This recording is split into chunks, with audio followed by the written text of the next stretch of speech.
Hello and welcome to the Cafe Biblos, the place where you can have warm or cold coffee or any other caffeinated beverage that your heart desires.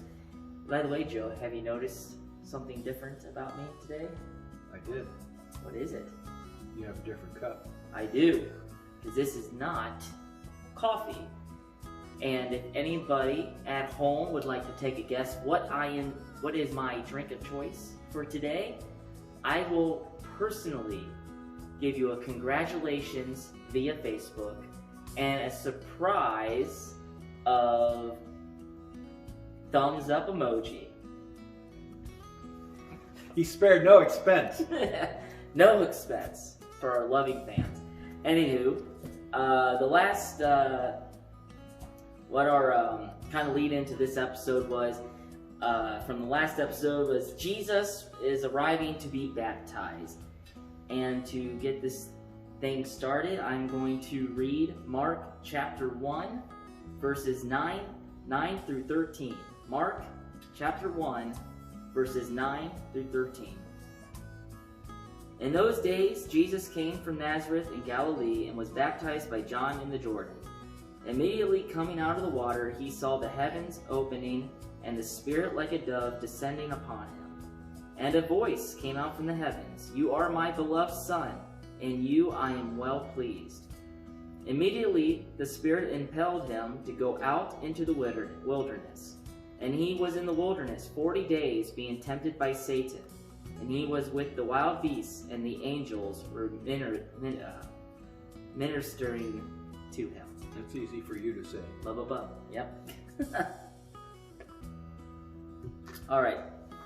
So Jesus travels from Nazareth of Galilee, which is roughly, give or take, 70 to 90 miles, halfway between the Mediterranean Sea and Sea of Galilee.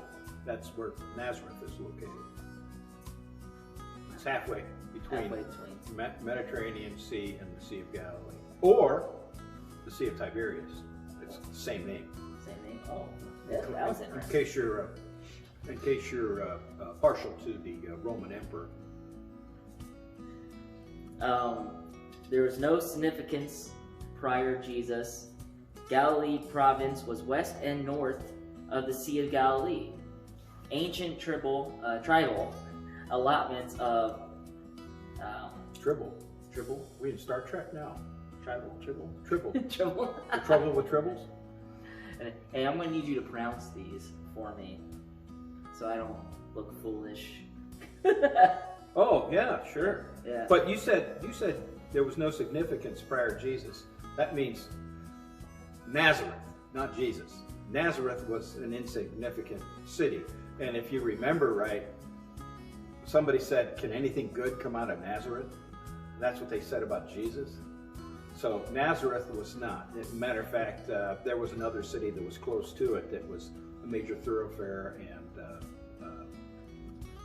a big commercial area. But prior to Jesus, Nazareth was nothing. So it was a province in Galilee. It was an ancient tribal area that was given to three tribes of no, I can't even. Yeah, you can't pronounce it. No, I can pronounce it. Okay. Three tribes. Three tribes of. At least I'm not the only one who can't talk tonight. What were the three tribes? Well, three tribes was Naphtali, Zebulun, and Issachar, and that area was part of their. They were given to those tribes by Moses. So the question comes up: was Jesus' only purpose traveling that far just to be baptized? 70 to 90 miles. So, and at this time, he had some disciples with him. They were just fellow travelers, and these guys were fishermen. It's kind of hard to wrap your head around where these fellows came in, because later on in the book of Mark, we're going to see where he calls them. but he had an entourage with him, just like John the Baptist had his disciples as well. So here is some conjecture or assumptions that we could tie in, but keep in mind the scriptures are silent. But using the geography of the land at that time, it helps us get a better understanding of what the scriptures are telling us. So John is preaching and baptizing in the wilderness along the plains of Jordan, and he's a little north of Jericho, and this is where Jesus shows up to be baptized. If you were a preacher and you wanted to be heard by more than just jackals and scorpions and snakes, where would you position yourself so that you could be heard? Because we read that people are coming to John to hear him preach.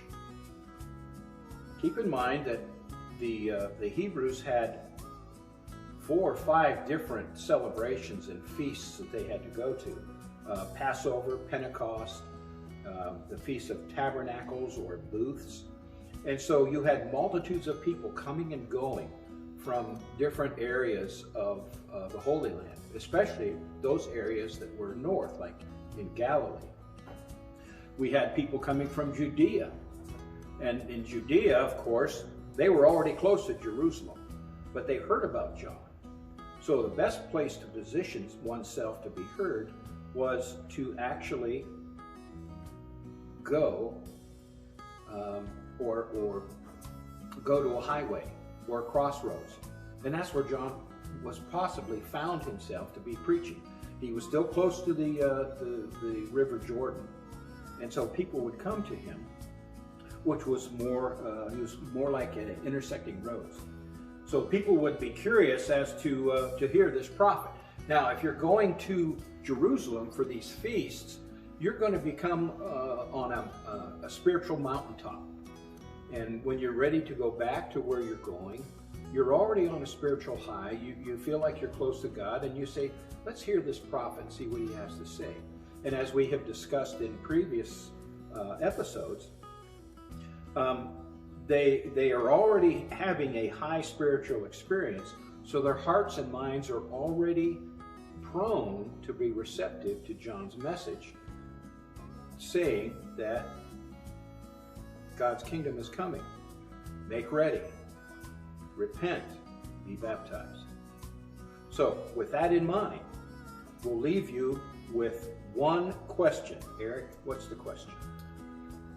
If we were to compile a catalog of practices essential to the Christian faith, what would be included? We'll leave you with that. Have a good week. We will see you next time. Take care. God bless. God bless. Bye.